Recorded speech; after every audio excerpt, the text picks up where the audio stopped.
নমস্কার বন্ধুরা, রমা রান্নাঘরে সবাইকে স্বাগত জানাই। আজকে আমি করব ডিম আলু কষা। রান্নাটা করার জন্য প্রথমে ডিম আলু সেদ্ধ করে নেব।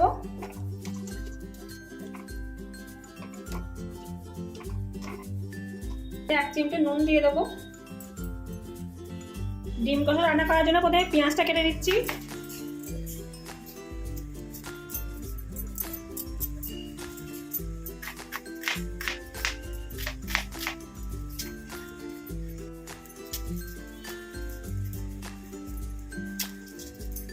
রসুনটা কেটে নিচ্ছি।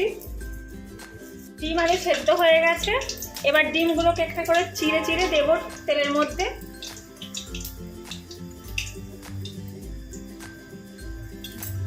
এবার এর মধ্যে দেব নুন, হলুদ,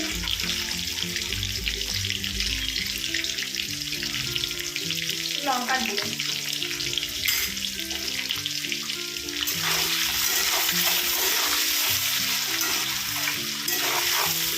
একটু ভাজা ভাজা হয়ে গেলে নামিয়ে দেবো। প্রথমে ফোড়ন দেবো গরম মশলা, তারপরে দেবো জিরে, শুকনো লঙ্কা, তেজপাতা। একটু ভাজা ভাজা হয়ে গেলে তারপরে দেবো পেঁয়াজ।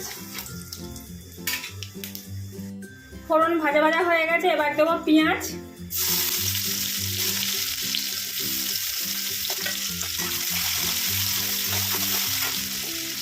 পেঁয়াজ ভাজা হয়ে গেছে, এবার দেবো রসুন বাটা।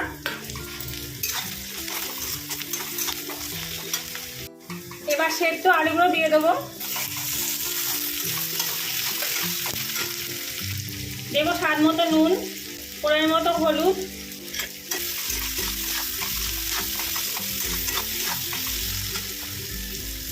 এবার দেবো আদা জিরে বাটা। তারপরে দেবো ধনের গুঁড়ো। তারপরে দেবো লঙ্কার গুঁড়ো। তারপরে দেবো টমেটো পেস্ট। এবার ভালো করে কষবে যতক্ষণ তেল না বেরোয়। মশলা থেকে তেল ছেড়ে এসছে, এবার দিয়ে দেবো গরম জল। অল্প জল দেবো, কষা কষা হবে বলে। ঝোলটা ফুটে উঠেছে, এবার ডিমটা দিয়ে দেবো। এবার ডিম দেওয়ার পর একটুখানি ফুটবে, এবার একটু গরম মশলা দেবো। তৈরি হয়ে গেল ডিম আলু দিয়ে কষা।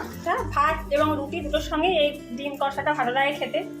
যদি এই ভিডিওটা আমার ভালো লেগে থাকে তাহলে লাইক কমেন্ট করার অনুরোধ রইল। নমস্কার।